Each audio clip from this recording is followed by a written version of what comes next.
50-ci illərin 19-cu, 20-ci, çox ciddi bir spoiler verdim. Sevmədim. Təzə. Stephen King'dən danışacağıq, ya da konkret desəm 11, 22, 63 əsərindən. Bu əsər mənim, əvvəlcə onu deyim ki, ən sevdiyim əsərlər siyahısına daxil oldu. Özü də belə qətiyyətlə daxil oldu. Çünki həqiqətən də çox bəyəndim. Nəyi bəyəndim, onların hamısını bu videoda sizə deyəcəm. Əsəri oxudum, serialı izlədim. Bir mövsüm və 8 bölümdən ibarətdir. Hər ikisi haqqında fikirlərim olacaq və öncədən də xəbərdarlıq edim ki, bu videoda başdan sona qədər spoilerlə qarşılaşacaqsınız. İstər əsər, istərsə də serial haqqında. Odur ki, əsəri oxumamısınızsa və serialı izləməmisinizsə, planlaşdırırsınızsa, çox güman ki, o zaman bu video sizin üçün deyil. Yox, əgər izləmişsiniz və oxumusunuzsa, o zaman rəylərdə mütləq mənimlə razılaşıb, razılaşmadığınızı bildirin. Çünki mənim özümə də çox maraqlıdır fikirlərim izləyicilərlə nə qədər üst-üstə düşür deyə. 11-22-63 əsərinin belə deyim, fəlsəfi bir mesajı var. Bu da ondan ibarətdir ki, mənim zənnimcə, hər hansı bir tarixə, hadisənin gedişatına, axarına, bir növ alın yazısına təsir göstərmək istəyəndə, onu dəyişmək istəyəndə bunun çox pis nəticələri ola bilər. Niyyətinizin müsbət və ya mənfi olmasından asılı olmayaraq.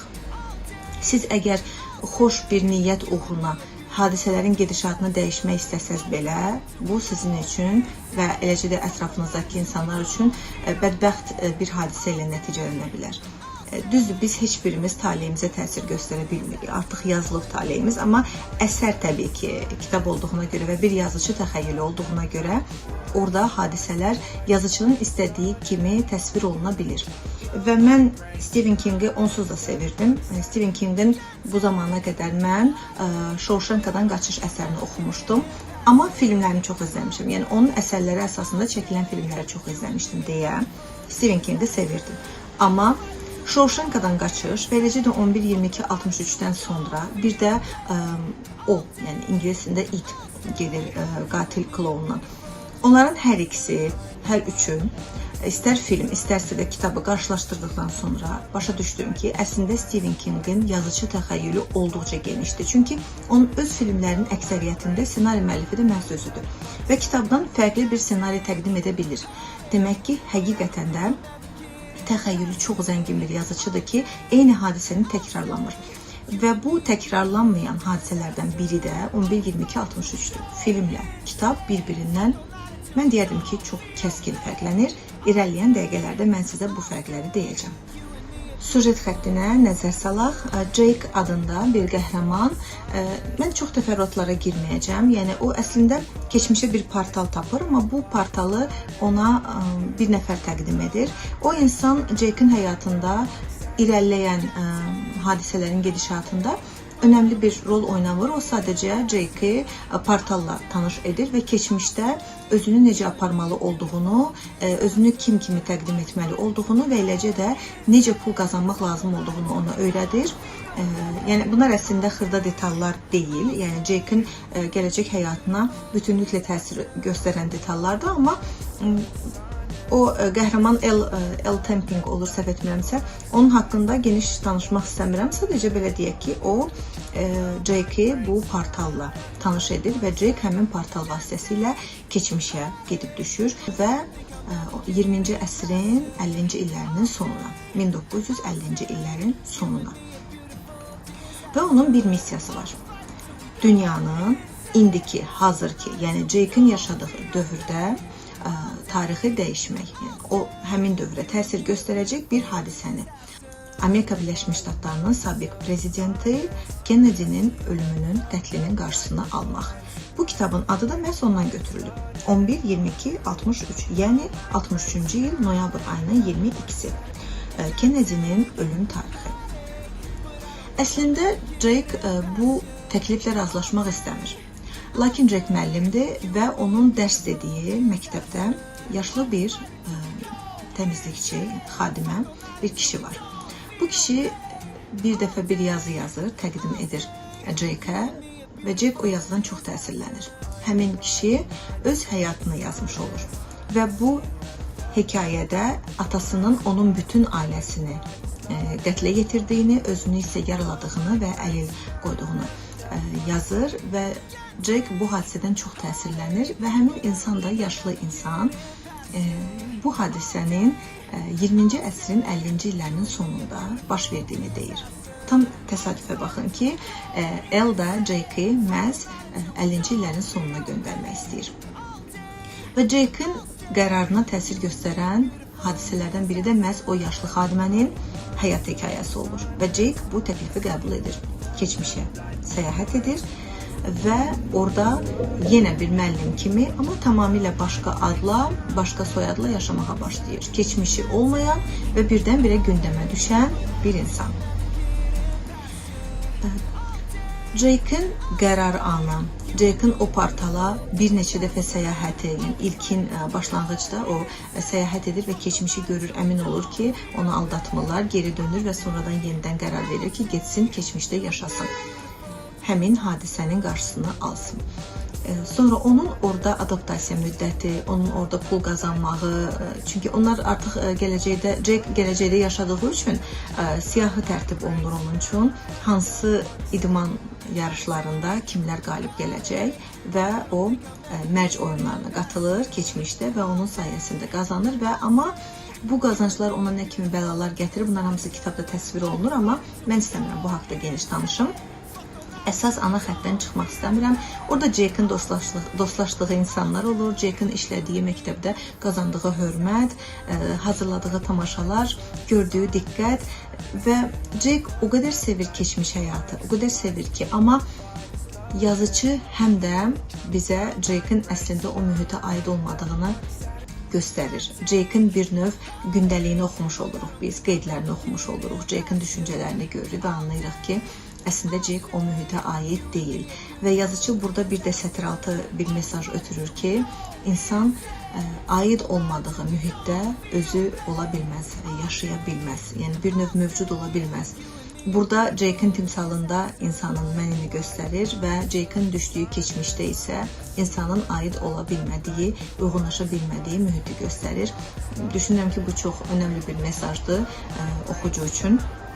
Hər kəs həyatda öz yerini tapmalıdır və kitabın sonunda da Jake anlayır ki, keçmiş onun yeri deyil. Yenidən gələcəyə qayıdır, amma qaydana qədər o qədər gözəl hadisələr baş verir orada, istər müsbət, istər mənfi. Mənfi ona görə gözəl deyirəm ki, yazıcı bunu çox gözəl çatdırır oxucuya. Yəni kitabın, belə deyim, həcmindən görürsünüz, yəni başa düşə bilərsiniz ki, nə dərəcədə təfərrüatlara varıb, amma belə deyim, mən düşünürəm ki, oxucunu yormayan təfərrüatlardır. Ümid edirəm ki, siz də oxuyanda yorulmamısınız, yorulmayacaqsınız. Jake keçmişdə bir qızla tanış olur. Sadie Dunhill. Sadie o qədər gözəl bir qadın kimi təsvir olunur ki, mən onun gözəl bir, həqiqətən də gözəl qadın olduğuna inanıram oxucu kimi. Və Jake onu çox sevir. Sadie də onu çox sevir. Sadie'nin çətin həyatı olub. Sadie'nin amma xarakteri o qədər möhkəm olur ki, əvvəldə biz Sadie'ni zəif bir obraz kimi qəbul edirik. Amma Jake ilə münasibətləri onu o qədər güclü bir qadın edir ki, Jake-ə olan münasibəti, Jake-in ona olan münasibəti Sadie'ni möhkəm bir qadına çevirir və Sadie Jake-in əslində nə üçün keçmişə gəldiyini öyrənir, yəni onun əslində kim olduğunu və missiyasının nədən ibarət olduğunu öyrənir və hətta Jake-ə kömək edir. Bu kömək isə Sadie'yə baha başa gəlir, Sadie həyatını itirir. Çox ciddi bir spoiler verdim. Və həmin an, Sadie'nin həyatını itirdiyi an bir cümlə məni çox təsir eləmişdi kitabda. Jake onu qucaqlayanda deyir ki, onun dilindən verilir bu fikirlər. Deyir, hər bir insan sevdiyi insanın onun qollarında can verdiyini görəndə ürəyi partlayar, dözə bilməz. Amma mən bilirdim nə edəcəm. Çünki Jake bilirdi ki, yenidən keçmişə qayıdıb, daha doğrusu gələcəyə qayıdıb, yenidən keçmişə gələ bilər. Bu arada bir detalda qeyd edim ki, hər dəfə keçmişdən müasir günümüzə qaydanda bütün etdikləriniz sıfırlanır. Yəni Jake nə etmişdirsə keçmişdə, misal üçün əgər o 58-ci ilə qayıdıb bir nəfəri öldürübsə, yenidən müasir dövrümüzə qayıtsa və təkrar keçmişə getsə, həmin insan sağ olacaq. Yəni, hər hansı bir dəyişiklik etdinsə keçmişdə, ona geri dönməməlisən. Döndüyün təqdirdə etdiyin hər şey itir, hər şey sıfırlanır və sən yenidən eyni tarixə düşürsən. Yəni, əvvəldə hansı tarixə düşmüşdünsə. Əgər sən keçmişdə 5 il yaşamısan, tutaq ki, 58-ci ildə gedib Jake ora, 63-cü ildə qayıdıbsa, yenidən keçmişə qayıtmaq istəyəndə 58-ci ilə qayıdacaq. Hər dəfə eyni tarixə.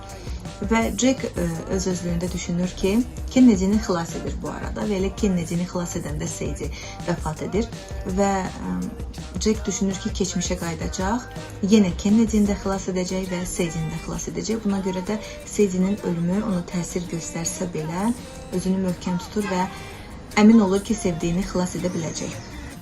Lakin hər şey onun planlaşdırdığı kimi getmir. Belə ki, Jake elə bir insanla qarşılaşır ki, həmin insan Jake'a əslində tarixdə heç bir şey dəyişə bilməyəcəyini və dəyişməyin də onun özünün də, sevdiklərinin də həyatına çox ciddi və mənfi təsir göstərəcəyini izah edir, başa salır və Jake dünyanı dəyişdikdən sonra gələcəyə qaydanda əmin olur və başa düşür ki, doğrudan da əslində tarixə, hadisələrin gedişatına müdaxilə etmək həm düzgün deyil, həm də mümkün deyil.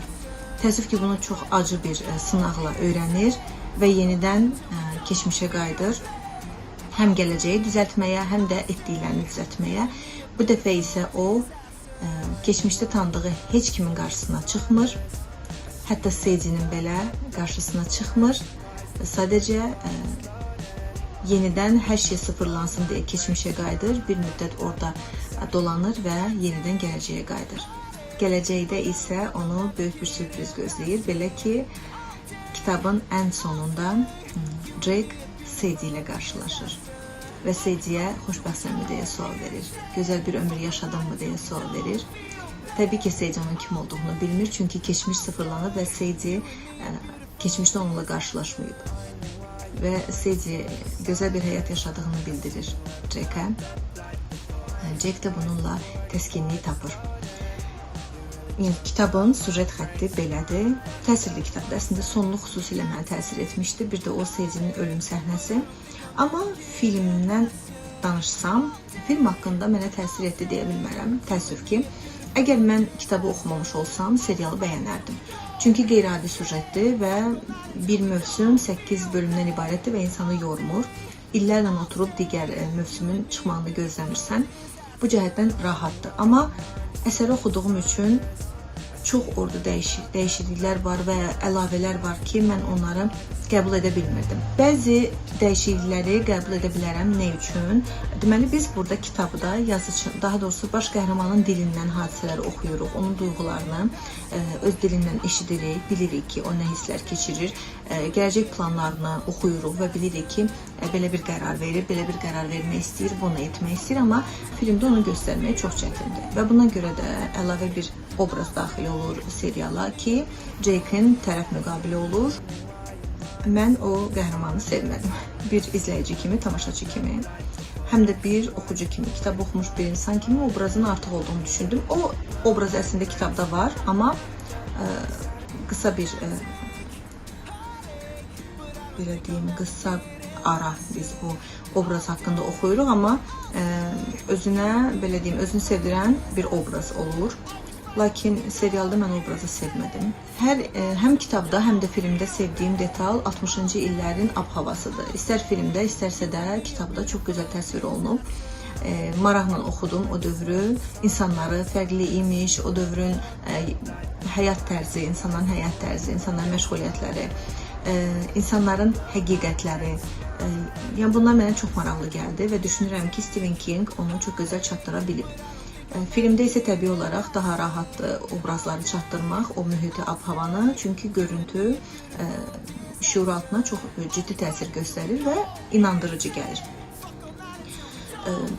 Filmdə dediyim kimi kənar obrazlar var idi. Bəzi obrazların Əslində kitabda rolu geniş idi, amma filmdə çox kəsmişdilər. Hərçənd ki, onlar həqiqətən də Jake'in o mühitdə adaptasiya olmasına, mühitə uyğunlaşmasına, orada öz yerini tapmasına çox kömək etmişdilər. Amma serialda isə onlar hər biri ikinci dərəcəli obraz kimi təqdim olunurdu. Yəni heç Jake'in həyatına təsir göstərməyən insanlar kimi.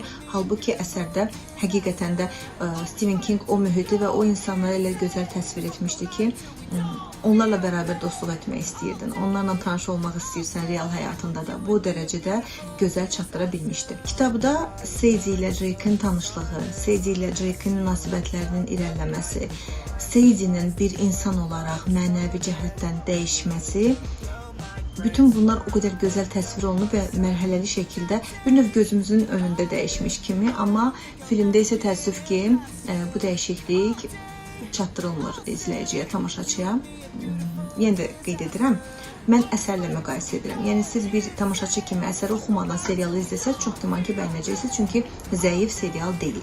Sadəcə olaraq əsərdən çox fərqləndiyi üçün mən bunu təkrar eləməyi borc bilirəm özümə. Müqayisə edərək bu qənaətə gəlmişəm ki, serial qat-qat kitabdan zəifdir.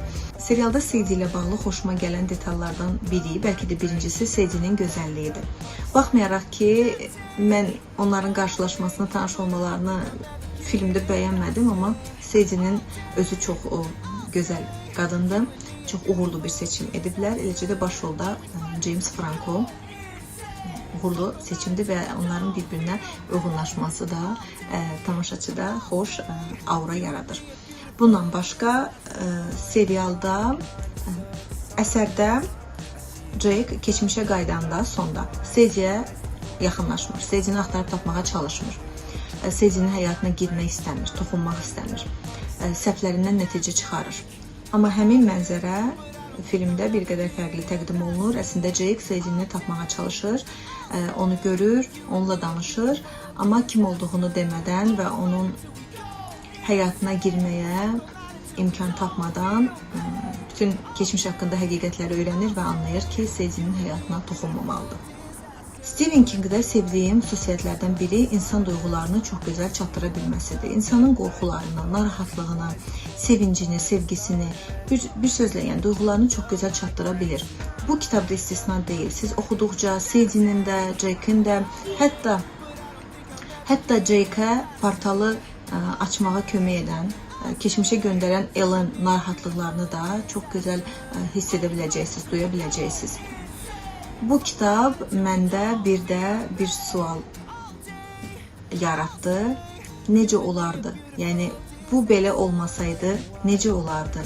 Əgər həqiqətən də bu cür olsaydı necə olardı deyə bir oxucu kimi təsirlənərək bu kitabdan həyatımı və bu zamana qədər etdiyim bəzi şeyləri öz-özlüyümdə təhlil etməyə başladım ki, əgər belə bir şey baş verməsəydi necə olardı və yaxud əksinə belə bir şey baş versəydi necə olardı, həyatım necə dəyişərdi, gələcəyim necə dəyişərdi deyə bu da düşünürəm ki, yazıçının həqiqətən də qələminin gözəlliyindən irəli gəlir. Əgər yazıcı düşündürə bilirsə, yazıcı ötürmək istədiyi mesajı ötürə bilirsə, o yazıcının qələminə söz demək olmaz deyə düşünürəm. Və Stephen King'i bu cəhətdən sevimli yazıcılarım siyahısına daxil edirəm. Növbədə Stephen King'in başqa əsərləri və başqa filmlərdə, onların əsasında çəkilən filmlər də var. Növbəti videolarda sizə onlar haqqında da ətraflı danışacağım.